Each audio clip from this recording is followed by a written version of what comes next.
MacBook Air 2018. Does this need to exist? Hey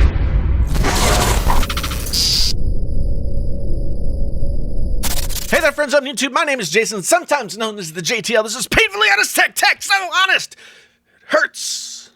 If this is your first time here, thanks for stopping by. If you've been here before, thank you so much for coming back. Let's just get straight into the business at hand. Let's talk about this 2018 MacBook Air. Now, MacBook Air has been an incredibly popular product for Apple for these many years that it's been available. It's thin, it's light, it'll do the computing stuff that most people need to do, and it will do it in a form factor that people seem to enjoy. There's some kind of mythology or some sort of attractiveness about the Air part of it that people really like, and there's no problem with that. It's never been a computer that really spoke to me, but I've definitely needed a computer that's more robust than what the MacBook Air has been able to offer. The MacBook Air that we have known for the past several years hasn't seen really any cosmetic updates. It hasn't seen really any significant performance updates.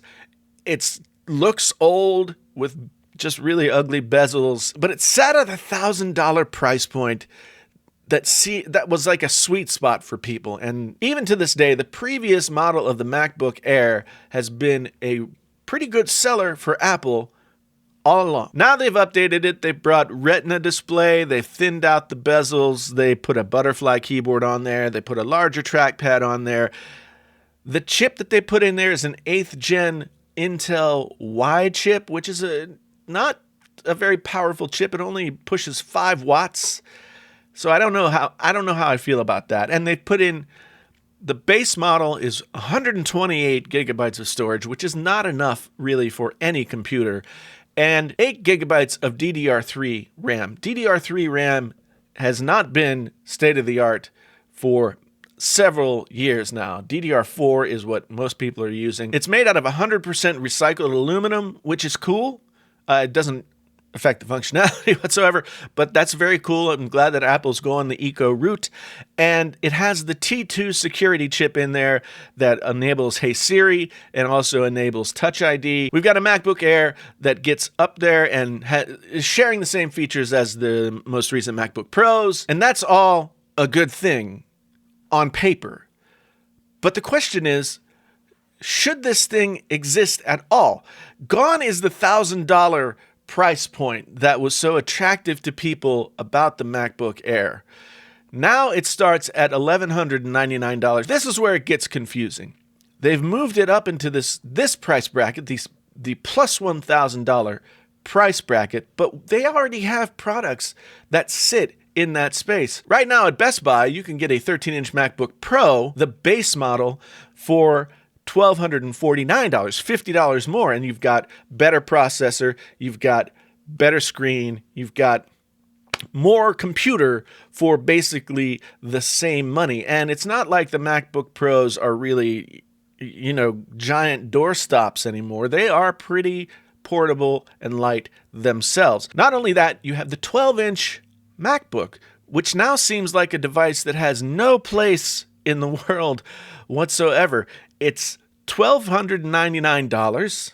It's smaller than the MacBook Air. It runs a M3 mobile chip, which is less powerful than what the MacBook Air is running, let alone the MacBook Pro at 13 inches. So what is the purpose of that machine now that the MacBook Air has jumped up and is comparable in price? I thought Apple was going to really be able to sort of straighten out their product lines, bring everything into the modern spec, and have price points that people could reach. But that doesn't seem to have happened. Now, they just have 3 computers that overlap in the same price range. Maybe they need to dump the MacBook down to $999 to be that $1,000 price point machine that everybody seemed to like.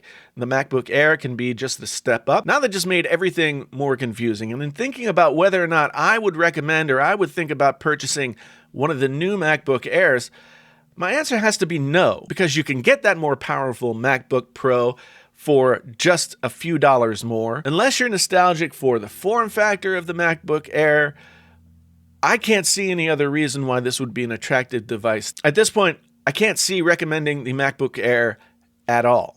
You might have a different thought process, so let me know what it is down in the comments below. But to me, this just seems like they've taken something that had a place in their ecosystem and they've just jumbled it up with a lot of other things. They have too many laptops in that price range. I just don't know how many people are going to go out there and be willing to pay $1,200 when a better computer is available for $100 more. You tell me, will you do that?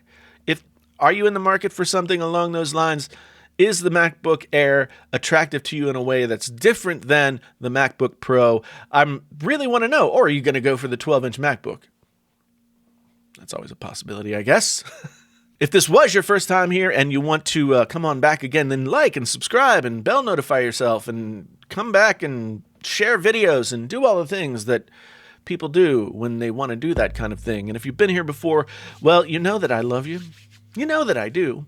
So let's just keep it at that. If you're interested in the stuff that I use to make these videos, if you want to check out some Painfully Honest Tech merchandise, which I only have a t-shirt right now, but it's still something. If you want to support this channel on Patreon, there are links down in the description that can take you to all that. Follow me on Twitter at JasonTLewisPHT, or you can follow me on Instagram at JasonTLewisPHT, but with underscores between all of the words. Long story short, my name is Jason, sometimes known as the JTL. This is Painfully Honest Tech. Tech so honest it hurts. Until the next time, I'm out.